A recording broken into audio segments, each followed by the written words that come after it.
Hey, welcome back. Pull up a chair, because today I want to talk about something a lot of people are paying for right now, and most of them don't even know it. Not Iran, not the Gulf. You, the person watching this. If you filled a gas tank in the last 3 months, you're already a character in this story. You just didn't know you were cast in it.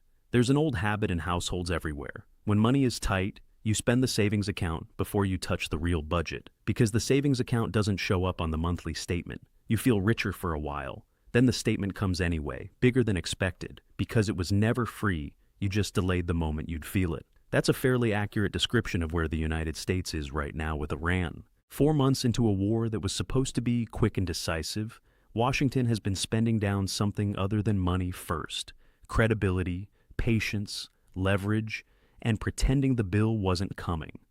It's now coming. Here's the version most people have settled on, because it fits in a headline. The US and Israel struck Iran's nuclear sites in February. The war ran for months. And now there's a ceasefire, a 60-day memorandum signed on June 17th, and everyone's moving toward peace. Tidy. Resolved. It's also missing the only part of this story that actually matters if you live in the United States: what this war has cost, who's sending Washington the invoice, and why the American side of the table is getting weaker by the week while Iran's side is getting stronger. Let's start with the number that should have been the headline this week and somehow wasn't. The Pentagon is asking Congress for roughly $80 billion just to refill the weapons and munitions stockpiles burned through during this war. $80 billion. For context, the department's own early estimate put just the first week of the war at $11.3 billion. Independent analysts now put the full price tag at close to $100 billion, and that's before this new request is even approved. That's money that doesn't go to infrastructure, doesn't go to a tax cut, doesn't pay down anything. It goes into replacing what got used up fighting a war the administration said would be fast. A fast, decisive war doesn't need an $80 billion restock 4 months later. A war that ran longer than planned does. Pull that thread for a second, because it tells you more than any speech does. On the 7th of March, a week after the bombing started, President Trump posted that there would be, in his words, no deal except unconditional surrender. Unconditional. That leaves no room, no middle path. Compare that to where things actually stand today.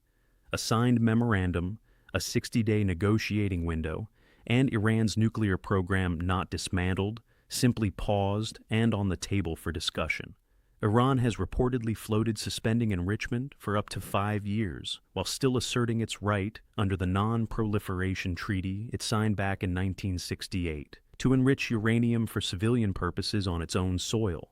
That's not unconditional surrender. If anything, the boot, as the saying goes, is now on the other foot. So, let's talk about why, because this gets uncomfortable for the American side specifically.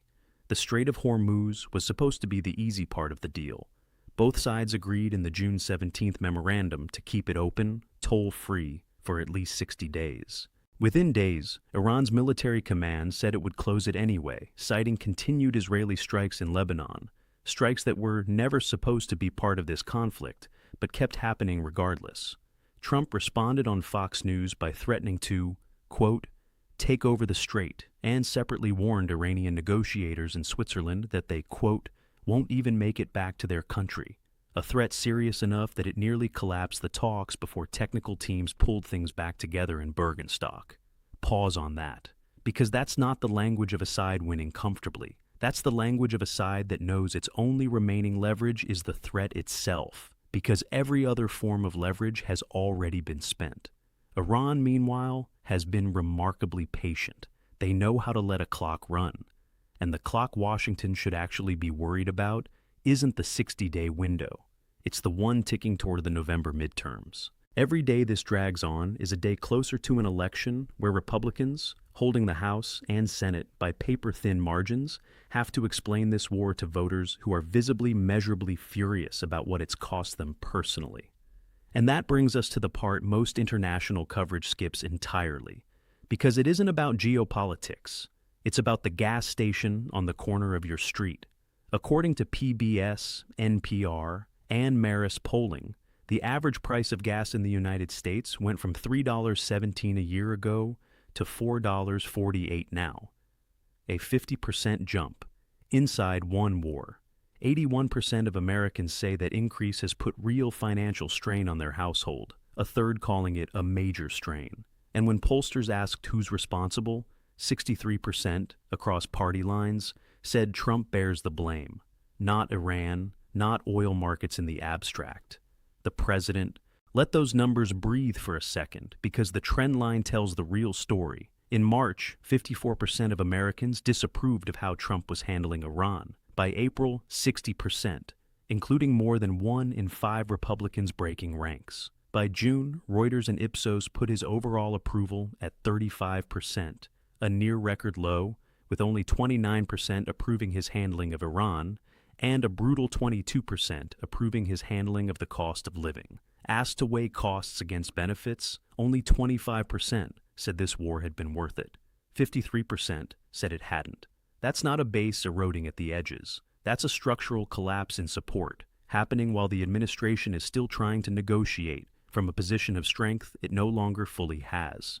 And Congress noticed before the polls even needed to tell them. This week, and this is the part that should have been front-page news everywhere, the Senate passed a war powers resolution directing the president to remove American forces from hostilities with Iran unless Congress explicitly authorizes further action. The vote was 50 to 48. 4 Republicans crossed over to vote with almost every Democrat. That doesn't sound dramatic until you hear the context. This was the 10th attempt at a resolution like this since February, and it's the first time in the entire history of the 1973 War Powers Act that both the House and the Senate have passed one, directing a sitting president to stand down. Not during Vietnam, not Iraq, not Afghanistan. Now. Constitutionally, it's non-binding. It doesn't go to the president's desk, and the administration has already signaled it will ignore it, partly by arguing the law itself is unconstitutional. But here's the quote then deconstruct moment, because the substance matters more than the bluster. The president posted that the vote gave, in his words, aid and comfort to the enemy, and called the 4 Republicans who crossed over, quote, grandstanders. That tells you how he feels about the vote. It tells you nothing about whether the vote matters. And it does matter, for one specific reason. It's the clearest signal yet that even inside his own party, the political cover for this war is thinning, right as he needs that cover most. Here's the part. Very few outlets are connecting out loud. While Washington bleeds political capital and its own citizens blame the president for the price of a fill-up, Iran is quietly being handed real economic relief, not as a reward for finishing anything, but simply as a condition of keeping talks alive. Iran's frozen assets worldwide total somewhere between $100 and $120 billion. Under the framework being discussed, Iran would receive at least $24 billion of that during this 60-day window in installments. On top of that, $6 billion in assets frozen in Qatar since a 2023 hostage deal. Money that technically belonged to Iran but never made it past Doha, has now actually been released. Washington's position is that this money is earmarked strictly for humanitarian purposes. Iran's position, stated plainly, is that it'll spend it however the state decides. There's currently no enforcement mechanism that settles who's right. So Iran is collecting real money today, having delivered nothing yet beyond a signature and a promise to keep talking. That is not what unconditional surrender looks like. That's what a country looks like when it's worked out that patience is leverage, and the other side is running out of it. Which brings us to the actual core of this episode, the thing underneath all these numbers. Anger in international negotiations is easy to manage because angry countries want resolution. They make a demand, you meet it partway, everyone moves on. What's far harder to manage is a country that's stopped being angry and become methodical instead, the way Iran has handled these past weeks. Using the strait as leverage without permanently closing it, making just enough threats to keep Washington off balance, taking the cash without locking in concessions, and stretching every deadline because every extra day works in their favor, not America's. Iran knows 2 things right now. First, that the 60-day clock is really Washington's constraint, not theirs, because every day inside that window is a day closer to American voters deciding whether this was worth what it cost them. Second, that an administration which opened in March demanding unconditional surrender has, by its own actions in June, accepted a framework that locks in nothing close to that. The Americans aren't formally surrendering anything. Nobody's signing a document that says that. But watch the behavior instead of the language, because the behavior tells you what's actually happening. A quiet, incremental giving of ground. One extended deadline, one released asset, one walked back thread at a time, while the other side simply waits. The goal in February was decisive, total, and posted in capital letters on social media. The outcome in June, measured by what's on paper and what money has already moved, looks closer to a negotiated stalemate that increasingly favors the side with more patience. Does any of this reverse before the 60 days are up? Some of it might. A ceasefire could hold. Gas prices could ease if the strait genuinely stabilizes. But here's what doesn't reverse on a press conference's timeline. $100 billion in military spending doesn't come back. A war powers vote that passed for the first time in over 50 years of that law's existence doesn't unhappen, regardless of whether it's binding. And an electorate that spent 4 months blaming the president for what they're paying at the pump doesn't forget that by November, just because a memorandum got signed in Switzerland. Iran, by every available account, intends to let this process run right up against that 60-day line, and past it if it serves them.